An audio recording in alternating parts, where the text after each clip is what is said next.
welcome to Life of the Brand. We have a very special guest today, Erik Mahal, of the editor-in-chief of electronic dance music Sauce, EDM Sauce for short. It's one of the largest independent news sources for electronic dance music, humor, and technology news. So we're excited to talk to him about how he grew this following from 0 to Facebook likes around 222,000. About a quarter of a mil. Pretty impressive stuff. So Erik, how did EDM Sauce get started? Oh, wow. It was probably back in 2012 now. A community of people met on an online platform called Turntable, which was basically just fans of electronic music kind of teaming up and playing the music that they liked and sharing it. And the founder of the site, Stephen Jacobs, said, hey, there's a huge gap in the market for good, reliable news and content with electronic music. And this was before the big explosion of popularity that happened over the last few years. So he started the site, and soon after I started blogging for him. And, from moving forward, we started to implement a couple different social strategies, as well as, later in time, some SEO strategies, and things just kind of developed from there. Okay, very cool. Cool. So I'm a social guy. I came into the business right when organic was the big thing, before they had all the paid media. How have you fought through the noise as it's just become a more and more, it's almost like Times Square now, the way social media advertising works, and you guys built this site off organic traffic, and to me that's just crazy because I just don't see how you can build off organic traffic now. But obviously what you did work, because you're sitting at, I'm going to say the exact number, 222,899 people. So let's just go ahead and get one more like, guys, so we can get that up to 22.9. But how did you grow it organically? I mean, a lot of people these days won't understand that, but organic, it was a thing before paid. So step into a little detail on the organic side of creating this business. Yeah, it was a really interesting opportunity coming in right before the big explosion in popularity with electronic music. I think around 2013 we started to hear a lot more DJs start to make the airwaves. Artists like Afrojack were heard, as well as Calvin Harris, who had some high-profile collaborations. Right. So we got really lucky starting to write about something that was about to really blow up in the mainstream conscience. But using social media, I mean, it's really about staying ahead of the curve, because Facebook's going to continually change those algorithms, and there's steps that you can take to make things more engaging for your audience. We make sure to have a lot of rich video content, or just kind of some call to actions in our posts. And that way, people will interact with them, as well as share them with their friends and continue to, follow us as a site. The big thing is also, clickbait is this word that's thrown around. It has a seriously negative connotation. Cut to Ghost Pepper. Yeah, exactly. But, I watched that. Yeah. God bless y'all. God bless my a-hole. So, it has a really negative connotation. And while we don't believe in using titles that are actually inaccurate or have false information, you don't want to put everything up front. You want to have some sort of organic click-through rate. So you got to leave a little bit of mystery. Whether that means we don't put, the artist's name in the title, in the social title, or the song name that they're releasing in the social title. It gives the viewer or the reader incentive to kind of click through. And just doing some of those techniques, beginning, like you said, before the big push of paid media and or the death of organic reach, helped us. We're getting several million viewers a year now, and things are going better than they ever have, and we're poised to continue to grow in 2018. Awesome. I just as I look at it more and more, it's amazing to me that you said number 2 in the world. That's incredible. And, I was in college in Boulder, Colorado when dubstep took over. Yeah. And it was a huge movement there, slacklining. Yeah. I don't know, dreadlocks were already there, but we call them wooks. Wooks? Yeah. Like Wookiees? Okay, exactly. Gotcha. I don't like Star Wars, but I get the reference. Yeah. But it's amazing to me that you guys are still relevant in the market, just because it's kind of died down. I know Skrillex was one of the first EDM guys to get a Grammy bid, other than Daft Punk, I would say. But he, Skrillex and Bass Nectar and all those guys kind of took it to a next step and built this. But how are you guys staying relevant? How are you keeping?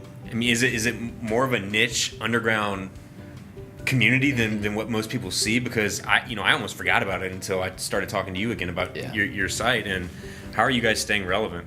The one amazing thing about the electronic music industry and community as a whole is it's very, very tight knit. Right. Overall, we have a really core group of readers who will continue to come back and continually check the site. But where it becomes important is not only just kind of giving dry reporting on news, just general new releases, but also making, fun, engaging things for our readership, whether that be polls, things that they can participate in and create their own rankings using some widgets on the site. Another thing is having a lot of engaging content with Spotify and Soundcloud and YouTube and other platforms, so it gives people a reason to kind of continue to check. We're curating a lot of playlists right now, and that's a huge push that we're doing because people are lazy. They want you to do the work for them, and if we can compile the best new music that's coming out, then boom, they have a reason to visit the site. Right, and then your site is literally just a feed of everything they want. So they could sit on there for hours. And when I was not growing up, but coming into the music scene in my early 20s, it was all about this song is sick and some other scrolling sites where I could go and just play songs and go and download and then add to my iTunes library. But now you got places like Spotify and SoundCloud. How has that influenced the type of content you have? Do you guys use Reddit? I'm assuming all that comes into play, but... Yeah, definitely. Reddit is an incredible community for us. We utilize them in many ways. Many times they're the group of people that actually break the news that we're able to then report on. We work closely with the moderators of a lot of different subreddits. But, as a big thing right now, it's all about Spotify playlist curation. Artists want to be featured on playlists that have a lot of followers, and because of our large audience, we're able to build, a big following on Spotify. So then artists will be sending us promo material in hopes of getting sampled on our playlists. Right. So that in turn is kind of like this great symbiotic relationship between artists, the community, and us as a media. And it's cool how that role is almost reversed, where when you guys were just starting, I'm sure you were trying to get in their ears, and now they're trying to get in with you, and I bet that's a pretty cool feeling. And as marketers, that's something we have to learn how to do. Is we have these new products that come about, and we have to find places to promote them, and you guys have kind of created that medium for, okay, now that we've already generated enough buzz around us, let's use our equity to generate buzz around others. And, almost build your own brand of we're the place you come to see and you come to listen, and this is where you're going to find, you guys are like the Rolling Stone of EDM music. Yeah, we were integral in, the starting. The Chainsmokers used to send us their demos way back in the day before they blew up. One of our old writers who started at the ground floor of the site now manages Kygo. Yeah. And so, we have a lot of kind of just deep experience with electronic music artists, and that's one of the most rewarding things is being able to use this platform to help support an artist that actually truly deserves it and see them get super popular, When you talk about building the site and from nothing, what advice would you give for someone that's maybe looking to start up something that they're passionate about, whether it's something music related, film related? Give us a little bit of take of your experience on how to develop something like that, or what tips you might have. The biggest thing when wanting to start a website or a blog is you cannot be scared of content creation. I think if I look on the back end of EDM Sauce, we probably have over 25,000 posts, and so and that's over several years, but every single day I wake up in the morning and I check all the sources. I make sure I get the news that's breaking throughout the day. I set up Google alerts. It's a labor of love, but you need to really stay on top of the news cycle, and you need to be quick to report things, quick to get it onto social media, use the proper search engine optimization techniques, work with local artists, work with local publicists, try to get, work with people who are just starting and try to develop relationships, because especially in the music industry, you really don't know when somebody's going to blow up or get, a lot of attention on them. And if you can be related to them in some capacity, then that's just going to help your brand exponentially. Yeah. Give us an idea a little bit of what your staff looks like. I know it's a website and it's kind of hard to go behind the scenes, but give us an idea of how many people you work with and if you want to be a writer, what can you do next?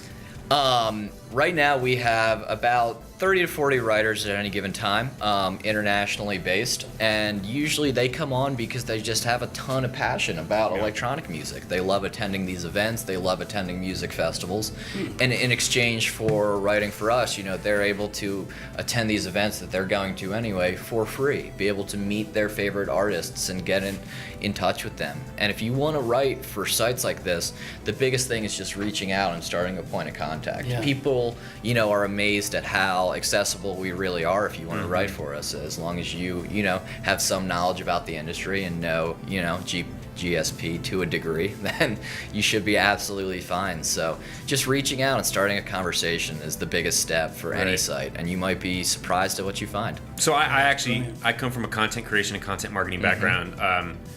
Talk a little bit about how important user-generated content is, because again, you're one person. You can maybe crank out 10 blogs a day on a good day. How obviously integral is that? But what drives that? I mean, these people are basically the public creating content for the public.